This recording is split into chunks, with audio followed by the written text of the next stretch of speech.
एक हिस्सा डाल रहे हैं कि सब की तरफ से काफी हो जाए, जिंदगी भर के लिए काफी हो जाए, ये गलत फहमी है। अल्लाह को राजी करने के लिए जैसे जानवर हमारे लिए कुर्बान होता, हम अल्लाह के लिए कुर्बान होंगे। हाथ उठाइए इंशाअल्लाह। आंख बंद करके कुर्बानी करेंगे, बाद में सही और गलत देखेंगे। हाथ उठाइए इंशाअल्लाह। अंदाजा हो रहा है कि पिंडाल में कम है, ससुराल में ज्यादा है।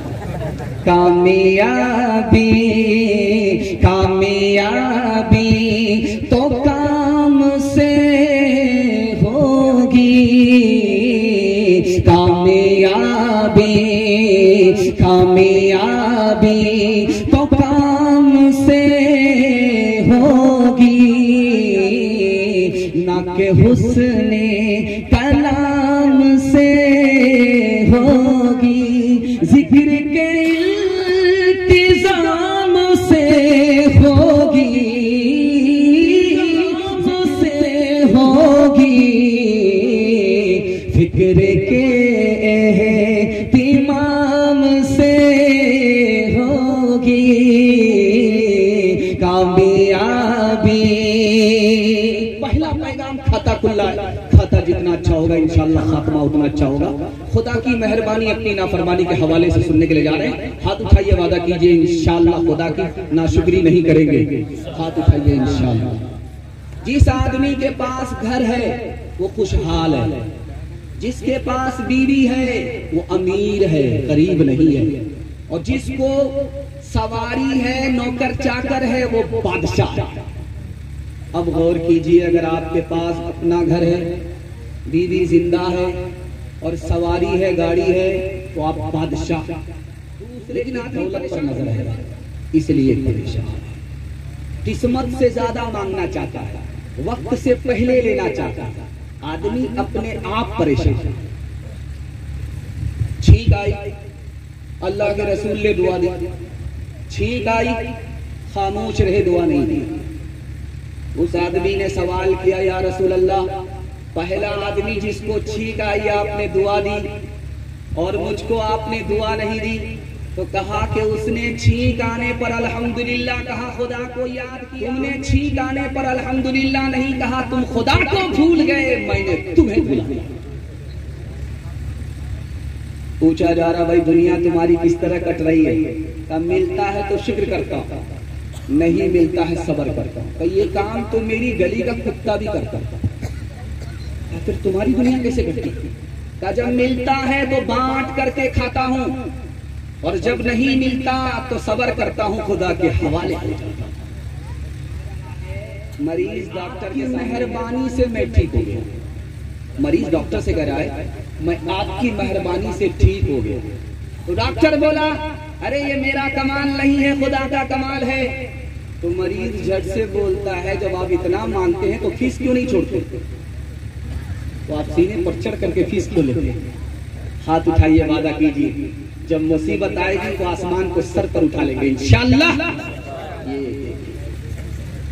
मांगता हूँ खुदा से खुदा देखिए, मांगता हूँ खुदा से खुदा देखिए, मुद्दई देखिए, मांगता हूँ खुदा से खुदा देखिए, मुझते खाकी में ये हौसला देखिए, मुझते खाकी में ये हौसला देखिए, इब्तिदा देखिए, इंतहा देखिए, इब्तिदा देखिए, इंतहा देखिए।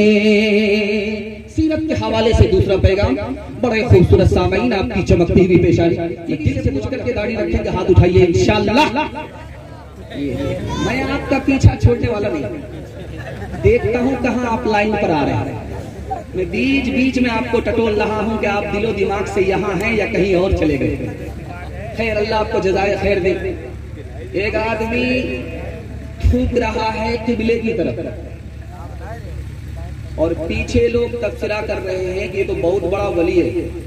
तो बायजीद बुस्तामी ने कहा कि जिसको नबी की सुन्नत मालूम नहीं कि किबले की तरफ थूकना सुन्नत के खिलाफ है, किबले का अदब यह है कि किबले की तरफ थूकना नहीं है, किबले की तरफ थूकना नहीं। जिसको नबी की सुन्नत मालूम नहीं वो वली कभी नहीं हो सकता। एक आदमी हवा में उड़ करके बैठा हुआ है, मैं तो कुर्सी पर बैठा हूं, वो बगैर सहारे के हवा में उड़ करके 4 जानों बैठा हुआ है। तो जुनैद बगदादी ने कहा कि अगर जिंदगी में सुन्नत के खिलाफ खड़ा है और हवा में बैठ गया है तो यह मक्खी के बराबर है, बना है बेटा कपड़ा फाड़ रहा है। तो बाप ने कहा बेटा ये सुन्नत नहीं है, सुन्नत से दुश्मनी है। जंग के मैदान में मुसलमान मारा गया, अब उसकी नमाज़े जनाजा पढ़ी जाएगी कि नहीं, कफन और दफन होगा कि नहीं, तो लिखा के दाढ़ी को देखा जाएगा। अगर दाढ़ी बड़ी है तो नमाज़े जनाजा भी पढ़ी जाएगी, कफन और दफन भी नसीब होगा। अगर दाढ़ी सफा चट है, फुटबॉल का मैदान है, तो न जनाजा नसीब होगा न कफन दफन नसीब होगा। आखिरी मिसाल है, पैगाम खत्म कर रहा हूं। हजरत उमर के पास गटुआ आदमी आया, नाटा आदमी, कहा हुजूर मेरा इंसाफ कीजिए, फुला आदमी ने हमको धोखा दिया। तो हजरत उमर ने मुस्कुरा करके कहा किसी से धोखा नहीं खा सकता। तुम कैसे कहते हो कि मुझको किसी ने धोखा दिया?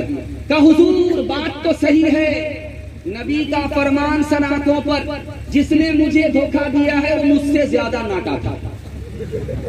कौन है तारीके आईने रसूले मुख्तार,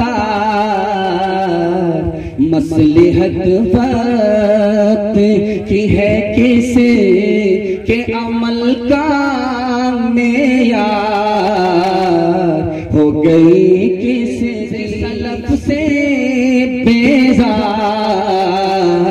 किसकी आंखों में समाया है शियारे अग़यार, किसकी आंखों में, कल्ब में सोज नहीं, रूह में एहसास नहीं, कल्ब में सोज नहीं, रूह में एहसास नहीं, कुछ भी पैगाम मोहम्मद का तुम्हें पास नहीं, कुछ भी पैगाम। दो पैगाम बड़ी तेजी के साथ निकल गए। चूंकि आप मोहब्बत से सुन रहे हैं, जबान की रफ्तार बता रही है। अल्लाह इस मोहब्बत को सलामत रखे, वादा कीजिए नबी का नाम कदम कदम पर लेंगे, काम भूल जाएंगे। आप उठाइए इंशाअल्लाह। जोर का झटका धीरे से लग रहा है, कन्या के भी मामू दुल्हा के भी मामू के लिए आया। तीसरा पैगाम इल्म और हुनर के हवाले से आपकी खिदमत में रखने के लिए जा रहा हूं। छोटे छोटे बच्चे आपके जाग रहे हैं, मैं इनके वास्ते दुआ करता हूं अल्लाह इनके मुकद्दर को जगाए। ध्यान से सुनिएगा, हर इंसान के 3 बाप हैं। पहला बाप वो है जिससे पैदा हुआ, दूसरा बाप है जिसकी बेटी उसके निकाह में है, उसका दूसरा बाप है, तीसरा बाप जिसने उसको इल्म दिया, ये तीसरा बाप है। अल्लाह के रसूल ने फरमाया तीनों बाप में सबसे बेहतर अगर कोई बाप है तो उस्ताद है, जिसने इल्म की दौलत से उसे इंसान बनाया। सिकंदर बाप से भी ज्यादा इज्जत करता था अपने उस्ताद की। उससे पूछा गया बाप से भी ज्यादा अपने उस्ताद की इज्जत करते हो? तो उसने कितना प्यारा जवाब दिया, आप भी हैरत में पड़ जाएगा। उसने कहा कि मेरा बाप मुझको आसमान से और मेरा उस्ताद मुझको जमीन से आसमान पर पड़ गया। सुकरात बहुत बड़ा हकीम था, उससे पूछा कि तुमने इतना बड़ा इल्म हासिल किया, तुमको क्या मिला, इल्म से क्या फायदा हुआ? तो उसने कहा कि मेरा सबसे बड़ा फायदा यह है कि मैं जिहालत के समंदर से पार हो गया, लोगों को अपनी आंख से डूबते हुए देख रहा हूं, लोग तो डूब रहे हैं, मैं इल्म की बदौलत जिहालत के समंदर से पार निकल गया। बाप से बेटा कह रहा, बाप ये बताइए आप दिल पर हाथ रख करके, क्या मुझे ऐसा कोई काम करना चाहिए जिससे मेरी पिटाई हो? तो बाप ने कहा बिल्कुल सही है बेटा, ऐसा तुम्हें कोई काम नहीं करना जिससे तुम्हारी पिटाई हो। तो लड़का बोलता आज से मैं स्कूल नहीं जाऊंगा। रोज स्कूल में मास्टर से पिटाई होती है। बच्चा माँ के करीब आकर के पूछता है अम्मा एक सवाल का जवाब दो, हजरत इब्राहिम बगैर बाप के पैदा हुए थे? तो माँ ने कहा कि बिल्कुल सही है, बगैर बाप के हजरत आदम पैदा हुए। हजरत आदम तुम क्यों पूछ रहे हो कि आदम बगैर बाप के पैदा हुआ? तो लड़का कहता है बड़े खुश नसीब थे, बाप की पिटाई से बच गए। हाथ उठाइए, वादा कीजिए, सर पे कफन बांधेंगे, फाका करेंगे, खुद जाहिल ले अपने बच्चे को जाहिल नहीं रहने देंगे। हाथ उठाइए इंशाअल्लाह। अहल खुदा है मेहरबान बोलो, बोलो है मेहरबान बोलो। अहल वतन जाने वतन बन के दिखा दो, इस खाक के जर्रे को भी इंसान बना दो। इंसान वो है इल्म की हो जिसमें तजल्ली, हैवां को कभी इल्म मिला हो तो बता दो। कांटों को जिहालत के अलग काट के फेंको, तुम इल्म से फूलों से नया बाग खिला दो। है मुल्क में तफरीक जिहालत के सबब से, तुम इल्म की कुव्वत से ये झगड़ा भी है एक किस्म का मरना। जैसे तने बेरू जला दो के दबा दो, खुदा है मेहरबान बोलो, बोलो है मेहरबान बोलो। वादा है कि जब तक नौकरी नहीं मिलेगी पढ़ाई नहीं करेंगे। आप उठाइए इंशाअल्लाह। इन लोगों को क्या करना चाहिए? जहर खिला खिला करके मारना चाहिए। बताइए, 1/3 पैगाम निकल चुका है, फिर भी दाया बाया हो रहे हैं। लगता है लखनऊ नहीं जाएंगे हमारे साथ, सीधा रांची जाएंगे। चौथा पैगाम है दुनिया और आखिरत के हवाले से आपकी खिदमत में रखने के लिए जा रहा हूं, अपने जवानों को पैगाम देने के लिए कि मौत से पहले मौत की तैयारी करेंगे इंशाअल्लाह। बिल्कुल सही जा रहा, हाथ उठा दीजिए। सिकंदर बादशाह गुजरा है, उसने 33 साल की उम्र में पूरी दुनिया को फतह किया। 33 साल की उम्र में सिकंदर ने पूरी दुनिया को फतह किया। जब 7 समंदर पार वो एक मुल्क में पहुंचा तो भूख लगी, दस्तरखान लगाया गया, उसमें सोना चांदी रख दी गई। कहा कि भूख मिटाओ, 7 समंदर पार आए हो। का सोना चांदी से भूख नहीं मिटती। का किससे मिटती है? का रोटी लाओ, रोटी नहीं मिली। कहा वहां रोटी है। कहा कि जब तुम्हारे मुल्क में भूख मिटाने के लिए रोटी मौजूद थी तो 7 समंदर खाक छानने की क्या जरूरत थी? एक बादशाह ने बिरयानी खुरमा बना करके एक फकीर को भेजा कि रोज मेरे दरबार से तुम्हें शाही खाना मिलेगा, इसको खाओ और मजे से जिंदगी गुजारो। वो दुर्वेश अपने आईने को सामने लाया, एक लुकमा बिरयानी उठा करके शीशे पर मल दिया, शीशा धुंधला हो गया। उसके बाद जेब से सूखी रोटी निकाली, जब शीशे को साफ किया तो शीशा साफ हो गया। उसने बादशाह के दरबारी को पैगाम भेजा कि देखो तुम्हारी मुरक्कन ग़िज़ा से मेरा आईने दिल सिया हो गया, मुझको जौ की रोटी सूखी रोटी ही काफी है, तुम्हारी मुरक्कन ग़िज़ा की जरूरत नहीं है। बादशाह ने ऑफर भेजा कि मेरे यहाँ वो कबाब खाने को मिलेगा, नमक रोटी ही सही है, जिंदगी भर कबाब पेट के अंदर बाकी नहीं रहता, मुझको अपनी सूखी रोटी ही मुबारक है। नदी में नहाने के लिए लोग जाते हैं, तो जो पहली बार नदी में नहाता है वो दूसरे से पूछता है कि इसमें बड़ी मछली तो नहीं है, कहीं नहाने के लिए डुबकी मारूं वो निकल गया।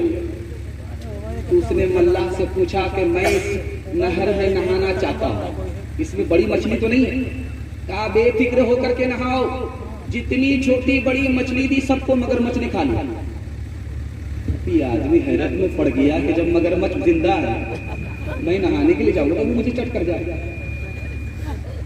डॉक्टर के पास एक गरीब आदमी आया इलाज के लिए, उसने कहा डॉक्टर साहब मेरे ऊपर रहम कीजिए, मैं गरीब आदमी हूँ, मैं कभी जिंदगी में आपके काम से लेकर के शाम तक जहां से चला था सुबह को वहीं रहता। अगर दिल से दुनिया की मोहब्बत नहीं निकालोगे तो जहां कल थे वहीं आज रहोगे, तुमको मंजिल नहीं मिलेगी। दूसरे दोहे में कहा कि कुत्ते को आप देखेंगे कभी उस दर पे जाता है वहां से लाठी खाता है, कभी उस दर पे जाता है वहां से धुतकारा जाता है, कभी इस दर पे जाता है वहां से धुतकारा जाता है, क्योंकि 10 दर को जा रहा है, धुतकारा जा रहा है। अगर एक ही दर का होता, खुदा का होता, तो कहीं धुतकारा नहीं जाता। लाख आप रोजा रख लीजिए, लाख आप हज कर लीजिए, लेकिन दिमाग में अगर गुरूर है तो बेकार है। जैसे हाथी समंदर में 70 बार भी नहा ले, फिर भी वो काला का काला ही रहा करता है। हाथ उठाइए, वादा कीजिए, दूसरे का आयत देखेंगे, अपना हुनर तलाश करेंगे। हाथ उठाइए इंशाअल्लाह। खैर माशाअल्लाह, कुछ लोग तो डिस्क ब्रेक मार रहे हैं, कुछ लोग बेब्रेक के गाड़ी बने हुए हैं। खैर यहाँ तक पैगाम खत्म कर दिया। अब आखिरी पैगाम है माँ बहनों के हवाले से, सिर्फ 3 पैगाम है। 10 मिनट का आपका जलसा है, तैयार है? हाथ उठाइए इंशाअल्लाह। फल की दुकान में एक लड़की बैठी हुई है, फल बेच रही है। एक जवान आकर के कुरान की आयत पढ़ता है, वो हूरुन ईन कामसालिल लुलुइल मकनून। उस लड़की ने जो फल बेच रही है जवाब दिया, जज़ाअन बिमा कानू यामलून। लड़का उल्टे पांव भागा। मैं तो जिना की दावत दे रहा था, लड़की निकाह का पैगाम दे रही थी। 3 लड़की लाइन से खड़ी है, बादशाह सामने। 3 लड़की लाइन से खड़ी हुई है। बादशाह देख रहा कि इस लड़की को नौकरी पर रखा जाए या इस लड़की को, या आखिरी वाली लड़की को, मगर 3 में से एक लड़की को नौकरी मिलेगी, 2 को नौकरी नहीं मिलेगी। तो बादशाह ने जब पहली लड़की को देखा तो उसने कुरान की आयत पढ़ दी, वस्साबिकून अव्वलून में पहले नंबर के अफजल, उसी तरह मैं पहले नंबर पर हूँ, मैं अफजल। बादशाह ने दूसरी लड़की को देखा तो उसने कुरान की आयत पढ़ी, वकज़ालिका जअलनाकुम उम्मतन वसतन लितकूनू शुहदा। जैसे हमारे नबी की उम्मत दरमियानी है, मैं दरमियान में खड़ी हूँ, जैसे ये उम्मत अफजल वैसे मैं अफजल। अब बादशाह भी हैरान कि किसको इनकार किया जाए, किसको कबूल किया जाए। तीसरी लड़की की तरफ देखा, उसने कुरान की आयत पढ़ दी, वलल आखिरतु खैरुल लका मिनल ऊला। दुनिया के मुकाबले में आखिरत अफजल है, मैं दोनों लड़की के मुकाबले में अफजल हूँ। बादशाह ने कुरान के इल्म की बदौलत तीनों को नौकरी से मालामाल कर दिया। लड़की बन ठन करके निकली, एक आशिक एक मजनू उसके पीछे जा रहा। लड़की ने पलट करके देखा, ज़य्यन्नाहा लिन्नाज़िरीन। देखने की चीज तो ये लड़की है जिसको मैं देखने के लिए